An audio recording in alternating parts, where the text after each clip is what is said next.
consider as a question that is the method of offering salah for the man and woman the same, for the Shafi or Hanafi the same? Our beloved Prophet Muhammad said, it's mentioned in Sahih Bukhari, volume number 1. The Prophet said, pray as you see me pray. The Prophet did not say that the women should pray separately or the men should pray separately. There's a hadith, again in Sahih Bukhari, volume number 1 in the book of Salah, that the Sahabiyas, they prayed the same way as the men prayed. There's no different type of praying for men and women.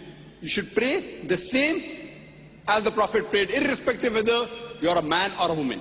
I am aware that there are books available in the market, in India and throughout the world, of different schools of thought, that the style of praying for women is different because they are seen and the men is different. There is no such Sahih Hadith. For reply in Islam, always, your answer should be backed up with Quran and Sahih Hadith. Always, Quran and Sahih Hadith.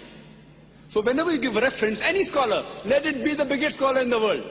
If he gives the answer, there should be proof, quotation from the Quran and Hadith. Ask him for proof. قُلْ هَاتُوا بُرْهَانَكُمْ. Produce your proof in kuntum sadiqin. There is not a single Sahih Hadith. There is no verse in the Quran which says that the styles for offering salah is different for the men and women. I am aware that scholars of their own view, they said, okay, fine, because women should be protected, they should pray differently. These are their thinking. But the Prophet never said that. We should pray as the Prophet prayed. Regarding the style for offering salah, as the Hanafi style and the Shafi style, I'm aware that it does differ. The Hanafis, they keep their hand below the navel. The Shafis keep their hand on the chest. They do takbir. They say Ameen loudly. Again, my first answer. On Sahih Bukhari, the Prophet said, in volume number 1 in the book of Salah, pray as you see me pray.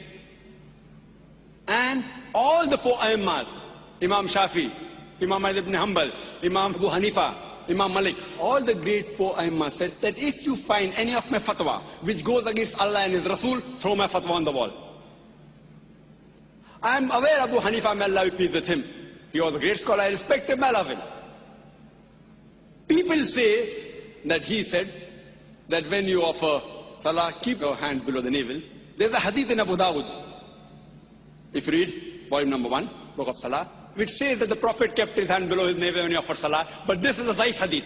Immediately the next hadith says, which is a Sahih hadith, that the Prophet kept his hand above the navel. There are other Sahih hadith in Sahih ibn Khuzaimah, which says that the Prophet kept his hand on the chest.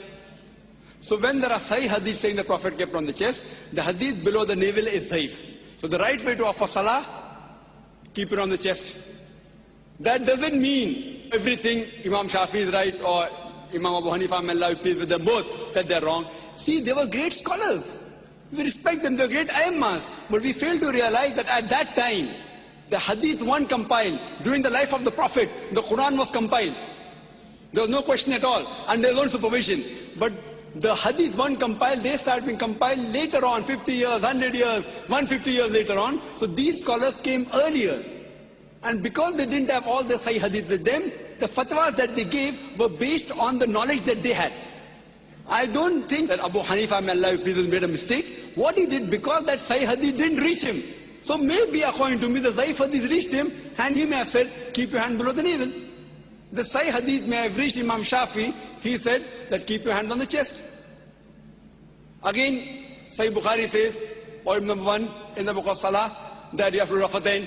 So Rafatain, the Prophet said, not because Imam Shafi is saying I'm following it, because my Prophet said it. Now in wudu, there's a verse in the Quran in Surah Ma'idah, chapter number 5, that it says that when the woman touches, the wudu breaks. The Arabic word is masa, coming from namasa, which means touch. According to Imam Shafi, may Allah be pleased with him, he says that if the woman touches, the wudu breaks. Imam Abu Hanifa said, if the woman touches a man who's in wudu, wudu does not break. Now the Arabic verse of the Quran says, la masa, if the woman touches, wudu breaks. But there are 2 meanings of masa. One is a sexual touch, and the other is a physical touch. So Imam Shafi, may Allah be pleased with him, he took it as a physical touch. Imam Abu Hanifa, he took it as sexual touch. So both had a difference of opinion. But when you go to Sunnah Abu Dawud, volume number 1, in the hadith of Aisha, may Allah be pleased with her, the Prophet was in wudu, he kissed her. And the Prophet, without doing wudu again, went for salah. There's another hadith in Sahih Bukhari, in the book of Salah, volume number 1. The Hazrat Aisha was sleeping, Prophet put the leg on her for salah. So this proves that physical touch does not break the wudu. So here, Abu Hanifa, may Allah be pleased with him, is right. And Imam Shafi, not that he made a mistake willfully, that hadith didn't reach him. So all were great scholars, and all the Imams said that if you find any of my fatwa which goes against Allah and His Rasul, then throw my fatwa on the wall. So I say that I am a Pakka Hanafi. Dr. Zakir Naik is a Pakka Hanafi. Why? Abu Hanifa maybe gave the fatwa, keep down below the navel while offering salah, but the Sahih Hadith says keep on the chest. So I, while offering salah, I keep off my chest. I am a Pakka Hanafi. Imam Shafi said, if you find any of my fatwa which goes against Allah and Rasul, throw my fatwa on the wall. So Imam Shafi said that if the woman touches a man in wudu, wudu breaks. But Sahih Hadith says wudu does not break. So my wudu does not break if a woman unintentionally touches me. So because I have thrown the fatwa of Imam Shafi on the wall, he said that I am a Pakka Shafi. I am a Pakka Hanafi, I am a Pakka Shafi, I am Pakka Hanbali, I am also Pakka Maliki. Pakka means staunch. I follow 100%, other people follow 80%, 90%. Or 60% of Abu Hanifa. I follow total. All the great four Aimma said, if you find any of my fatwa which goes against Allah and Rasul, throw my fatwa on the wall. All these scholars were great scholars, we have to respect them. But you have to realize that the hadith weren't compiled. Today, everything on the fingertips, on the CD-ROM, in the books available.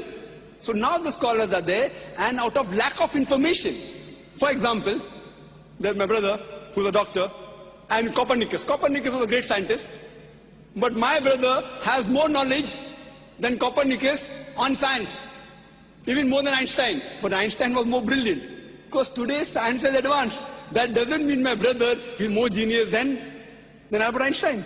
Albert Einstein is a much bigger genius than my brother. But now brother, because hundreds of years have passed, he has more information about science. So information he has more. But a bigger genius is Albert Einstein. Isaac Newton, is Copernicus. But today, because science is advanced, we have the information with us. So those scholars were great genius. We love them, we respect them. But today the information has been compiled, so we have to realize, as Allah says in the Quran, in Surah Al-Imran, chapter number 3, verse number 103, وَاتَصِمُوا بِحَبْلِ اللَّهِ جَمِيعًا وَلَا تَفَرَّقُوا. Hold the rope of Allah strongly and be not divided. We should not divide ourselves into all sects. So the only way of offering salah is not Hanafi style or Shafi style or Maliki style, it is the style of the Prophet.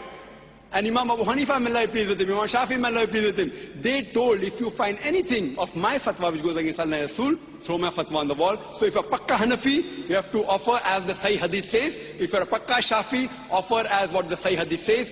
Then you'll be following the true Islam. Hope that answers the question.